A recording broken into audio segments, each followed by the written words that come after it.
हे हाय। आपको पता है चीज़ें मैनिफेस्ट कब नहीं होती है? जब आप क्लियर नहीं होते। हम ये जानते हैं, हमें हमारी सोच कुछ होती है, हम बोल कुछ रहे होते हैं, हम विश्वास कुछ रखते हैं, हम कर कुछ रहे होते हैं। इसे ऐसे मान के चलें कि एक इंसान है, जिसे मैं कहूँ कि आप चाहते क्या हो? वो कहेगा मैं चाहता हूँ गाड़ी हो, घर हो, ऐसे हो, बस यही। क्या आप सच में भी चाहते हो कि नहीं चाहते हो? ये पहली बात तो ये है, क्योंकि मोस्ट ऑफ टाइम हमें पता है कि सोसाइटी ये सब चीज़ें चाहती है, तो मैं भी ये चीज़ें चाहता हूँ। दूसरे होते चलो मान के चले ये चीज़ चाहते हो आप करते क्या हो? आई एम अ स्टूडेंट, ठीक है। आप करना क्या चाहते हो इन फ्यूचर? मैं जॉब करना चाहता हूँ, ठीक है। आप विश्वास क्या रखते हो? मैं विश्वास रखता हूँ कि मुझसे नहीं होने वाला है, ठीक है। आप क्या कंसिस्टेंसी और डिसिप्लिन मेंटेन करके चलते हो? हाँ, वो भी हो जाता है, कभी नहीं होता, कभी होता है, तो ऐसे कुछ है। एक दूसरा इंसान होता है, जिसे पूछा जाता है कि आप क्या चाहते हो? वो कहते हैं कि यार देखो, मैं चाहता हूँ कि मुझे सुकून चाहिए। क्या आप सच में चाहते हो? ऑफ कोर्स मैं चाहता हूँ मुझे सुकून मिले, ठीक है। आप करना क्या चाहते हो लाइफ में? मैं चाहता हूँ मैं एक राइटर बनूँ, मैं एक सिंगर बनूँ, ठीक है। आप करते क्या हो? यही करता हूँ, सिंगिंग करता हूँ, प्रैक्टिस करता हूँ, उसके लिए रियाज़ करता हूँ, क्लासेस लेता हूँ, ठीक है। और विश्वास, विश्वास भी मैं ये रखता हूँ कि मैं इसी के लिए बनाऊँ, ओके। कंसिस्टेंसी और डिसिप्लिन के बारे में क्या कहना चाहते हो आप? यार वो तो मेरी लाइफ है, मतलब मेरे सोने में, जागने में, उठने में, बैठने में, खाने में, पीने में, सोचने में, बोलने में, सब जगह वही है। तो जब चीज़ें इतनी क्रिस्टल क्लियर होती है ना, तभी ये चीज़ें मैनिफेस्ट होती है। उस इंसान का विश्वास है उस चीज़ में, उसकी सोच वही है, वो बोलता भी वही है, वो करता भी वही है, वो चाहता भी वही है।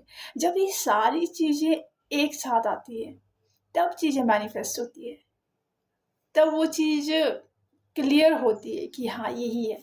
अब बहुत बार ऐसे होता है कि इंसान की सोच बहुत बड़ी होती है, लेकिन विश्वास नहीं कर पाता उस पर।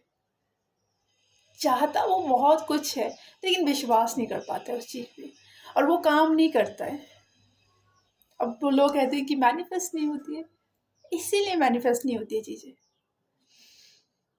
लेकिन जब इंसान वही चीज़ करना अपनी लाइफ में शुरू करे, वैसे ही जीना शुरू करे, तब वो चीज़ अट्रैक्ट होती है।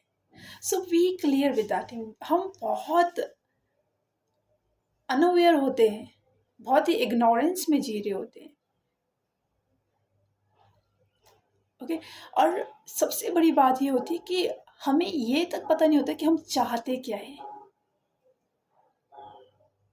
मैं खुद का ही एग्जांपल दूँ। मैं चाहती थी कि मुझे कुछ बहुत बड़ा काम करना है, मुझे पता नहीं था वो बड़ा काम क्या है। ये भी नॉर्मल है कि आपको नहीं पता है, कोई बात नहीं। लेकिन आप काम भी कुछ और कर रहे हो, जो आपको आगे बढ़ने ही नहीं दे रहा है, ओके। सो पहली चीज़ होती है अवेयर रहना कि मैं बोल क्या रहा हूँ, मैं सोच क्या रहा हूँ, मैं विश्वास क्या रख रहा हूँ, ठीक है। तो तब होते ही जब आपको ऐसे कि अब मैं बोल ही रहा हूँ पर मैं सोच कुछ और रहा हूँ, ये तो गलत बात हो रही है, ठीक है। मैं बोल जो रहा हूँ, मैं सोच भी वही रही हूँ, तब जाके चीज़ें अलाइन होती है। So be careful with what you are saying. Be careful कि क्या मैं कुछ गलती तो नहीं कर रहा हूँ। इसके लिए ज़रूरी होती है अवेयरनेस, अवेयर रहना हर चीज़ के लिए। कुछ भी मत बोला करें कि हाँ आप अपने फ्रेंड्स के साथ हो, आपने बोला आप चाहते हो कि आप जॉब करो, आप एक गवर्नमेंट जॉब करो, पर आप लोगों के सामने बोलो ही नहीं यार कंपटीशन बहुत है, नहीं होगा, मुश्किल है, ऐसे वैसे। नहीं भाई, क्यों बोलोगे आप ऐसे? आप चाहते हो आप एक गवर्नमेंट जॉब, ठीक है, आप चाहते हो मैं एक गवर्नमेंट एम्प्लॉय बनूं, तो मैं, ठीक है कंपटीशन है, आप बोलोगे उनको ठीक है कंपटीशन है, I will give my best, ठीक है, एक सीट है जो मेरे लिए है सर। इतना विश्वास होना चाहिए, क्योंकि जब आप बोल वो चीज़ रहे हो तो आपका दिमाग भी उस चीज़ को एक्सेप्ट कर रहा है कि यस। लेकिन आप सोच रहे हो कि मुझे गवर्नमेंट एम्प्लॉय बनना है, आप अपने फ्रेंड्स के बीच में ये कह रहे हो कि मुश्किल है, नहीं होगा, कंपटीशन बहुत है, आपका दिमाग उस चीज़ को उस चीज़ पे वो कर रहा है कि इंसान क्या कर रहा है। So be aware, be careful with it, ठीक है। या अभी के लिए इतना ही। सो अट्रैक्ट करना है कुछ चीज़ों को तो फिर क्लियर होना चाहिए उस चीज़ के लिए। Okay, thank you very much for watching.